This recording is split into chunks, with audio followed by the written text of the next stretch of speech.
नमस्कार, मैं रवीश कुमार। ईडी पर संदेह तो विपक्ष कब से कर रहा है, मगर अब सुप्रीम कोर्ट को भी इस जांच एजेंसी की निष्पक्षता पर संदेह होने लगा है। दिल्ली शराब घोटाले में संजय सिंह, मनीष सिसोदिया और अब के कविता को जमानत देते समय सुप्रीम कोर्ट ने ईडी को लेकर जो कहा है, इसके बाद इस जांच एजेंसी की क्या साख रह जाती है। कोर्ट की यह टिप्पणी केवल ईडी तक सीमित नहीं है, बल्कि प्रधानमंत्री मोदी पर भी है, जो अक्सर इन एजेंसियों का पवित्रता की हद तक बचाव करते हैं। उनके दौर में जिस तरह ईडी, सीबीआई ने विपक्ष के नेताओं, सामाजिक कार्यकर्ताओं और पत्रकारों पर धावा बोला है, सुप्रीम कोर्ट की टिप्पणियां अब बताने लग गई हैं कि अदालत के लिए यह सब सहन करना संभव नहीं हो पा रहा है।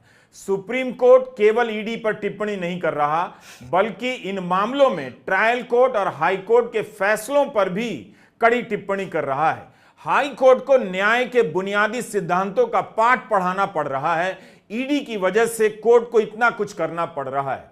यह सब कुछ आपके सामने हो रहा था और अब सब कुछ आपके ही सामने बाहर आने लगा है। मार्च के महीने में के कविता को दिल्ली शराब घोटाले में गिरफ्तार किया गया। उस समय लोकसभा चुनाव चल रहे थे। 5 महीने जेल में रहने के बाद 27 अगस्त को उन्हें जमानत मिली है। तेलंगाना के पूर्व मुख्यमंत्री के चंद्रशेखर राव की बेटी और भारत राष्ट्र समिति नेता के कविता को भी दिल्ली शराब नीति घोटाले में मनी लॉन्ड्रिंग और भ्रष्टाचार के मामलों में गिरफ्तार किया गया था। Justice B R. गवई और जस्टिस के.वी. विश्वनाथन की खंडपीठ सुनवाई कर रही थी। इस खंडपीठ ने अभियोजन पक्ष सीबीआई, ईडी की निष्पक्षता पर सवाल उठाते हुए कहा कि कुछ आरोपियों को सरकारी गवाह बनाने में उनके चयन का आधार सही नहीं लगता।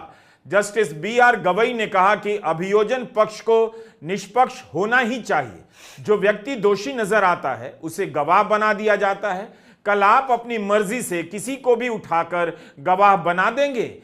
आप किसी भी आरोपी को चुनकर गवाह नहीं बना सकते हैं। यह किस प्रकार की निष्पक्षता है? क्या यही उचित निष्पक्षता और विवेक है? हमने जस्टिस बी.आर. गवई के इस कथन का शब्दशः अनुवाद नहीं किया है, लेकिन उनके कहने का यही भाव है। दिल्ली शराब घोटाले में ईडी ने जिसे गिरफ्तार किया, उनमें से कईयों को गवाह बना दिया और गवाह बनाते ही उन्हें जमानत मिल गई। उनकी गवाही पर दूसरे लोग जेल में चले आए। गवाहों वाली यह बात इस केस में बहुत अहम है। यह तो मार्च के महीने से सुप्रीम कोर्ट के सामने कही जा रही है। जब संजय सिंह के मामले में सुनवाई हो रही थी, तब भी कोर्ट के सामने उनके वकील ने यही कहा। अभिषेक मनु सिंघवी का तर्क था कि जिस व्यक्ति के बयान के आधार पर गिरफ्तारी हुई, उसने संजय सिंह का नाम लेने से पहले 9 बयानों में उनका नाम ही नहीं लिया। संजय सिंह से पैसे की कोई बरामदगी नहीं हुई। अब वही दिनेश अरोड़ा सरकारी गवाह बन गया। ईडी ने अपनी आपत्तियां हटा ली और अगस्त 2023 में दिनेश अरोड़ा को जमानत मिल गई। उस समय सुनवाई करने वाले कोर्ट ने कहा था ईडी स्मार्ट बन रही है। सिंघवी ने बताया कि दिनेश अरोड़ा ने न्यायिक हिरासत में भेजे जाने के बाद पहली बार संजय सिंह पर आरोप लगाया। अभिषेक मनु सिंघवी ने दिनेश अरोड़ा को ईडी का स्टार गवाह बताया, जिसे उसे माफी मिल गई। सिंघवी ने कोर्ट में कहा कि वाई को छोड़कर एक्स पर निर्भर होने की इस प्रथा पर अदालत को अंकुश लगाना होगा। यही नहीं, अरबिंदो फार्मा के शरत रेड्डी को भी सरकारी गवाह बनते ही माफी दे दी गई और जमानत मिल गई। उनकी कंपनी ने भाजपा को 55 करोड़ रुपए का चंदा दिया। संजय सिंह का यह बयान पुराना है, लेकिन सुनिए, गवाहों के संदर्भ में ही फिट बैठता है। मोदी जी क्या कहते हैं? मोदी जी कहते हैं भ्रष्टाचारियों को छोड़ूंगा नहीं, भ्रष्टाचारियों को छोड़ूंगा नहीं, भ्रष्टाचारियों को छोड़ूंगा नहीं। पूरब से लेके पश्चिम तक, उत्तर से लेके दक्षिण तक जितने भ्रष्टाचारी हैं सबको भाजपा में शामिल करूंगा। गलत तो नहीं कह रहा भाई? गलत तो नहीं कह रहा? भारतीय जनता पार्टी सर से लेके पांव तक शराब घोटाले में डूबी हुई है, याद रखना। 55 करोड़ रुपए की रिश्वत खुलेआम खाई है। किससे खाई है? किससे खाई है? शरद रेड्डी से शराब के कारोबारी से, और उसके बारे में लिखा गया किंग पिन। तो भाजपाई पहुंचे, बोले रिश्वत देनी है। उसने कहा मैं तो किंग पिन हूं। तो उसने कहा 55 करोड़ का पिन गाड़ो, हम तुम्हें किंग बना देंगे। उसने 55 करोड़ का पिन गाड़ा। भाजपाइयों ने गड्डी गिनना शुरू किया, उसको कहा तुम तो किंग हो, किंग हो, किंग हो, शरद रेड्डी जिंदाबाद। तो शराब घोटाला किया है, किसने किया है? किसने किया है? किसने किया है? किसने किया है? भाजपाइयों ने किया है। तो संजय सिंह, मनीष सिसोदिया और के कविता, इन तीनों की जमानत में कई बातों की समानता है। कोर्ट ने कहा कई महीने हो गए, चार्जशीट दायर हो चुकी है और मुकदमा लंबा चलने वाला है, इसलिए अब जेल में रखने का औचित्य नहीं।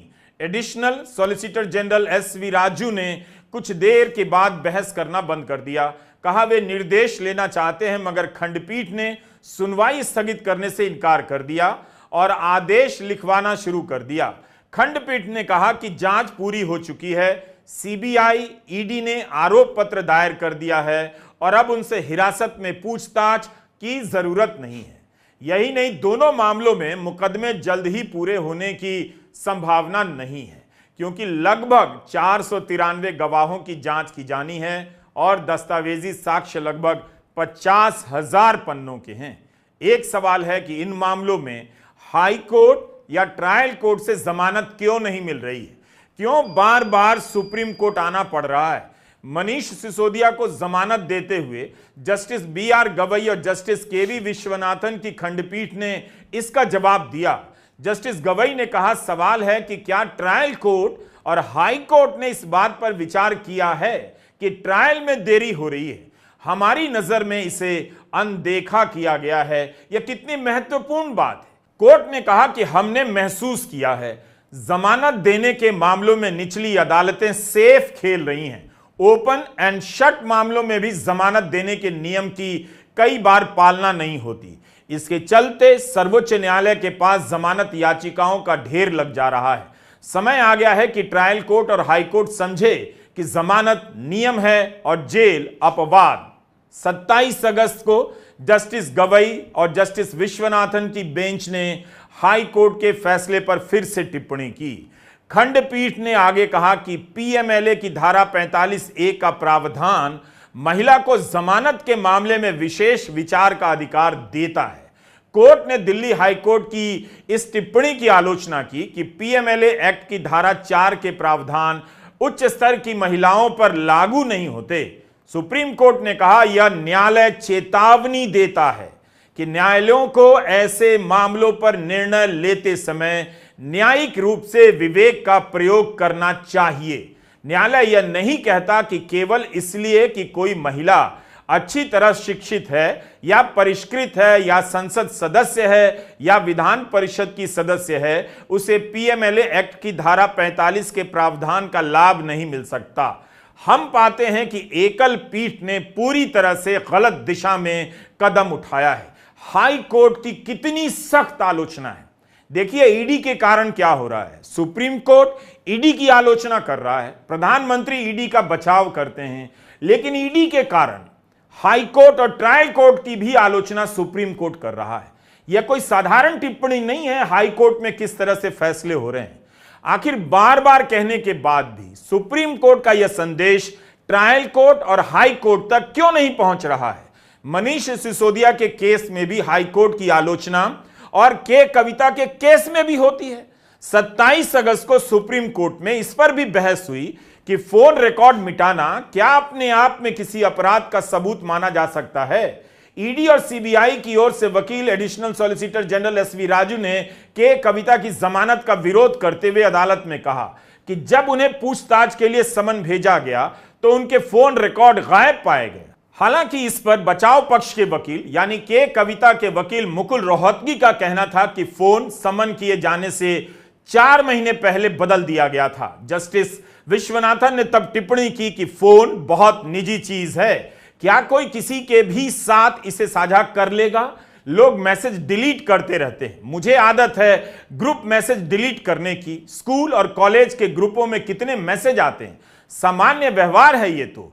इस कमरे में बैठा कोई भी ऐसा करेगा। एसवी राजू ने जवाब में कहा कि यह कोई सामान्य मैसेज मिटाना नहीं था, उन्होंने पूरा फोन फॉर्मेट कर दिया था, जो सबूतों से छेड़छाड़ के समान है। यहां जस्टिस BR गवई ने ASG से कहा, एसवी राजू से, कि आप सारा तर्क उल्टा कर रहे हैं, वे अपराध में संलिप्त हैं, इसे साबित करने वाला सबूत कहां है। जस्टिस विश्वनाथन का भी सवाल था कि क्या फोन फॉर्मेट करना अपने आप में खुद अपराध का प्रमाण माना जा सकता है। आपके पास कोई स्वतंत्र डेटा है जो इनकी संलिप्तता दिखाता हो? अगर नहीं तो इतने से तो बस यही पता चलता है कि फोन फॉर्मेट हुआ है। यह एक नया आधार बनता जा रहा है गिरफ्तारी और जमानत के विरोध का, कि फोन नष्ट कर दिया गया या फोन बदल दिया गया। ईडी को लेकर आप सुप्रीम कोर्ट की टिप्पणियों को पलटते चलिए। मैं हर कार्यक्रम में पुराने फैसलों का जिक्र करता हूं ताकि फिर से याद आए कि यह संस्था, इसके जरिए कई मामलों में नागरिक अधिकारों पर किस तरह का हमला हुआ है। इस एजेंसी के काम का विश्लेषण लगातार करना चाहिए और नजर रखनी चाहिए।